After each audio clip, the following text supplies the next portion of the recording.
Hello, എല്ലാവർക്കും പുതിയൊരു വീഡിയോയിലേക്ക് സ്വാഗതം. എല്ലാവരും സുഖമായിട്ടിരിക്കണമെന്ന് വിശ്വസിക്കണം. നമുക്കിന്ന് അധികം മസാലകളൊന്നും ചേർക്കാതെ ഒരു സാൽമൺ ഫ്രൈ ഉണ്ടാക്കാം. ഇതുപോലുള്ള മീനുകളൊക്കെ അധികം മസാല ഒന്നും ചേർക്കാതെ ഉണ്ടാക്കണതാണ് കൂടുതൽ ടേസ്റ്റ്. അതുപോലെ തന്നെ ഒരുപാട് വേവിച്ച് കരിച്ച് പൊരിച്ചെടുക്കാനും പാടില്ല. Omega 3 fatty acid, vitamin D, proteins ഇതൊക്കെ കൊണ്ട് റിച്ച് ആയിട്ടുള്ളൊരു മീനാണ് ഈ സാൽമൺ. അതുകൊണ്ട് തന്നെ ഒരുപാട് ഫ്രൈ ചെയ്തെടുക്കുമ്പോൾ ഇതിൻ്റെ ആ ഗുണങ്ങളൊക്കെ നഷ്ടപ്പെടാനുള്ള സാധ്യത ഉണ്ട്. ഞങ്ങൾ എപ്പോഴും ഈ മീൻ വാങ്ങിക്കാറില്ല, എപ്പോഴെങ്കിലുമൊക്കെ വാങ്ങിക്കാറുള്ളൂ. അപ്പോൾ ഇന്ന് വാങ്ങിച്ചപ്പോൾ ഞാൻ വിചാരിച്ചു കുറച്ചെടുത്തിട്ട് ബട്ടർ ഗാർലിക് സാൽമൺ ഉണ്ടാക്കാമെന്ന്. കുറച്ച് ഞാനിവിടെ കഴുകി വൃത്തിയാക്കിയിട്ട് ഫില്ലറ്റാക്കി വെച്ചിട്ടുണ്ട്. സ്കിന്നൊന്നും കളഞ്ഞിട്ടില്ല, സ്കിന്നോട് കൂടി തന്നെയാണ് എടുത്തിട്ടുള്ളത്. പിന്നെ കുറച്ചധികം തന്നെ വെളുത്തുള്ളി ചെറുതായിട്ട് ചോപ്പ് ചെയ്തെടുത്തിട്ടുണ്ട്. അതുപോലെ തന്നെ എരിവിന് ആവശ്യമായിട്ടുള്ള പച്ചമുളകും ചെറുതായിട്ട് ചോപ്പ് ചെയ്തെടുത്തിട്ടുണ്ട്. പിന്നെ കറിവേപ്പിൻ്റെ ഇല വേണമെന്ന് നിർബന്ധമൊന്നുമില്ല, പക്ഷെ ഞാൻ കുറച്ചെടുത്തിട്ടുണ്ട്. ഇനി വേണ്ടത് കുറച്ച് പൊടിച്ച കുരുമുളകും അതുപോലെ ആവശ്യത്തിനുള്ള ഉപ്പും മീൻ പൊരിക്കാനായിട്ട് കുറച്ച് ബട്ടറും കൂടെ വേണം. ബട്ടർ അല്ലെങ്കിൽ ഒലീവ് ഓയിൽ ഉപയോഗിക്കാം, പക്ഷെ ബട്ടറിൽ ചെയ്യണമായിരിക്കും കുറച്ചും കൂടെ ടേസ്റ്റ്. ആദ്യം തന്നെ നമുക്ക് ഈ മീനിൽ കുറച്ച് ഉപ്പും കുരുമുളകും കൂടെ ചേർത്തിട്ട് നന്നായിട്ട് തിരുമ്മിയിട്ട് മാറ്റി വയ്ക്കാം. മീൻ ചട്ടിയിലിട്ടതിന് ശേഷം ഇത് സ്പ്രിങ്കിൾ ചെയ്ത് കൊടുത്താലും മതി.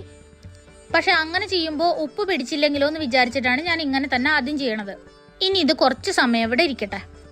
ഒരു 5 മിനിറ്റ് കഴിഞ്ഞിട്ടുണ്ടെങ്കിൽ ഒരു ചട്ടിയിൽ കുറച്ച് ബട്ടർ ചേർത്തിട്ട് ബട്ടർ നന്നായി ചൂടായി വരുമ്പോൾ നമുക്ക് ചോപ്പ് ചെയ്ത് വെച്ചിട്ടുള്ള വെളുത്തുള്ളിയും പച്ചമുളകും കൂടെ ചേർക്കാം.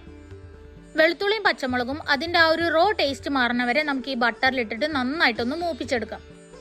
ഇതെല്ലാം നന്നായി മൂത്ത് വരുമ്പോൾ നമുക്ക് ഇതിലേക്ക് കുരുമുളകും ഉപ്പും പുരട്ടി വെച്ചിട്ടുള്ള സാൽമൺ ഓരോന്നോരോന്നായിട്ട് ഇങ്ങനെ വെച്ചു കൊടുക്കാം. തൊലിയുള്ള ഭാഗം അടിഭാഗത്തേക്ക് ആക്കിയിട്ടാണ് ഞാൻ വെച്ചു കൊടുത്തിട്ടുള്ളത്. ഇനി ഒരു 3-4 മിനിറ്റ് നമുക്കിതൊന്ന് വേവിക്കാം. ഒരു ഭാഗം മാക്സിമം ഒരു 4 മിനിറ്റോളൊക്കെ വെന്താൽ മതി. ഇതിൻ്റെ മുകളിൽ കൂടെ നമുക്ക് നേരത്തെ എടുത്ത് വെച്ചിട്ടുള്ള കറിവേപ്പിൻ്റെ ഇല അങ്ങനെ വെതറി കൊടുക്കാം.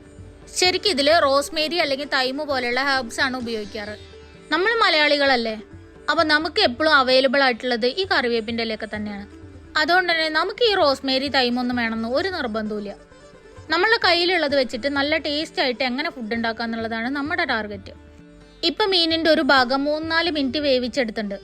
ഇനി നമുക്കിത് പതുക്കൊന്ന് മറച്ചിട്ട് കൊടുക്കാം.